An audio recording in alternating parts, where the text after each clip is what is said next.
Why does the movie Heat by Michael Mann feel so grounded? Heat is an action-packed, exhilarating cop criminal thriller. Neil McCauley, played by Robert De Niro as a professional thief. He's precise, calculated, detail-oriented, meticulous. He's a natural leader.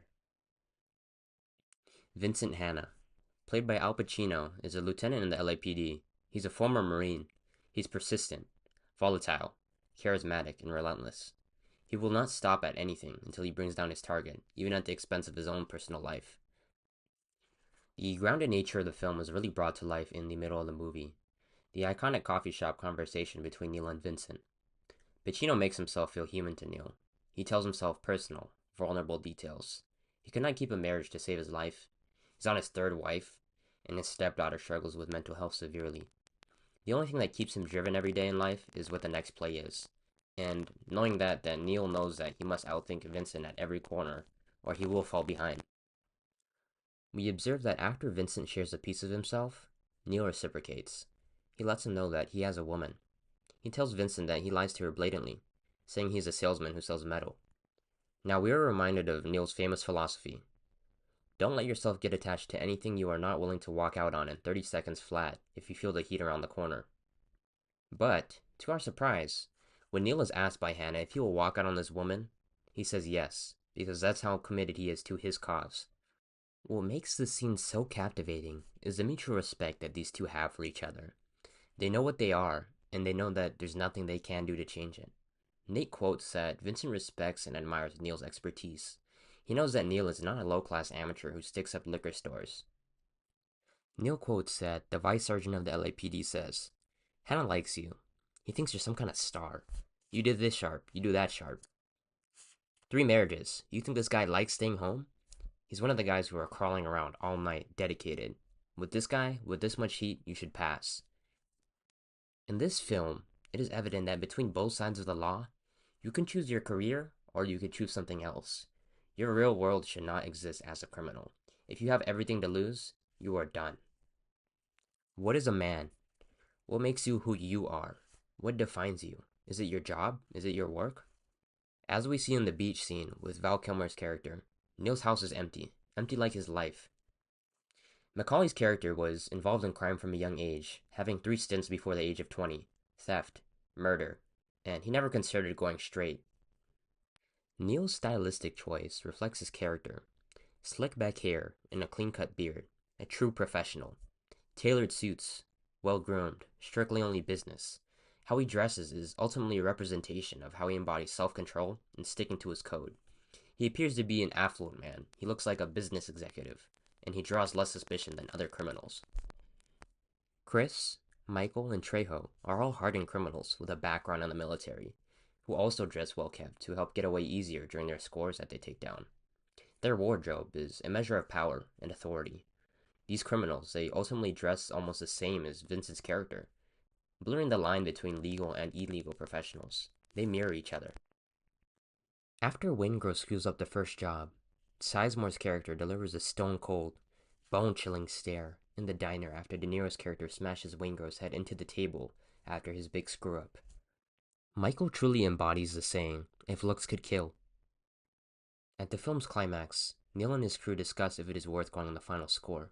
He lets them know that it is his final job, one and done, but he wants to hear the true perspective of everybody.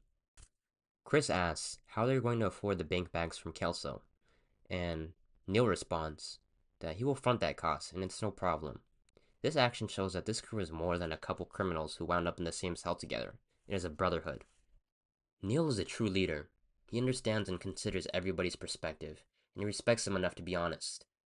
Now Michael says, I roll with you, Neil, whatever. But he responds to him, not on this one, Michael. On this one, you're on your own. And De Niro pushes him to being honest despite being a yes man. He insists that the action is the juice for him. Michael is stimulated by the work that he does.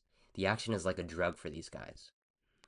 The dynamic between Vincent and Neil is like the angel talking to the devil, a test of who's going to break, who's willing to go further for their cause, an intimidation showdown, all without a gun or a curse word.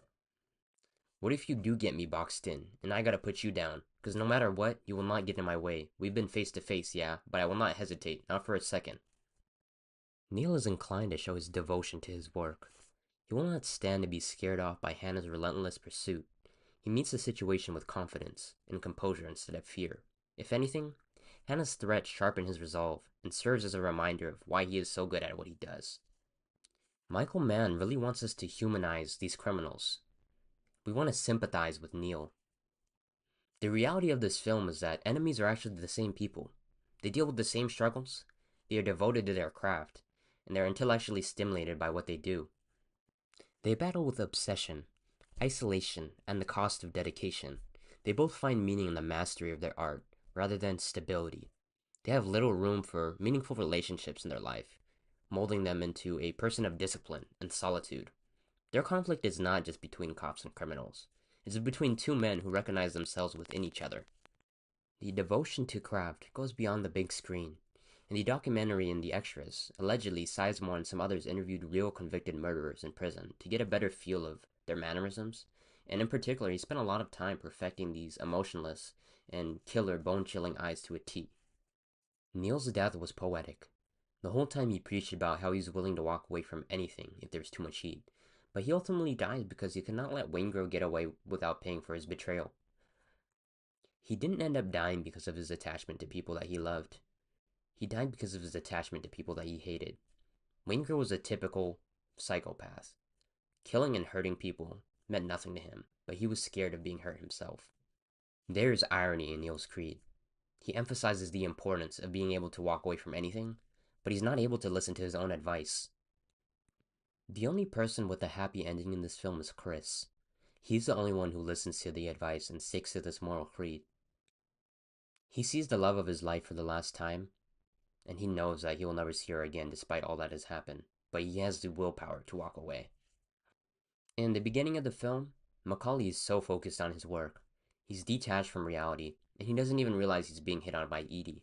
He immediately switches gears, apologizing, and he becomes soft and romantic, which plays a role in his downfall. Hannah's life parallels this. He has a domestic life, but he cannot connect with his wife. He can't even have a good night with his friends without being called to his job. You live by the sword, you die by the sword. Neil works a dangerous job that embodies his life, but he ultimately succumbs to short-term gratification on a score, feeling of vengeance. Michael Mann really makes us feel entrenched in this criminal world, characters speaking a language that we don't completely understand. There is such an improv nature of the dialogue. The coordinated setup of Waingro in the diner shows precision, repetition, loyalty, and long-standing brotherhood. The little details when Trejo says he has to use the bathroom and he stands up, he really goes and prepares the stuff to stuff Waingro in the trunk after they lecture him. Michael Mann really embodies the city of Los Angeles as a character in itself. The deep, dark void at night, the starlights and blurred points of lights, embodying the different possibilities of this movie and the outcomes of both characters. Michael Mann's immersive, tone-setting storytelling is what ultimately cements Heat as more than a crime film.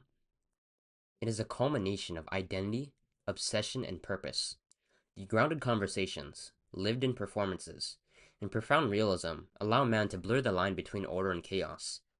Vincent and Neil feel less like enemies and more like reflections on opposite sides of the mirror. They define themselves through their work. They give up intimacy, stability, in pursuit of total immersion in the game that they play.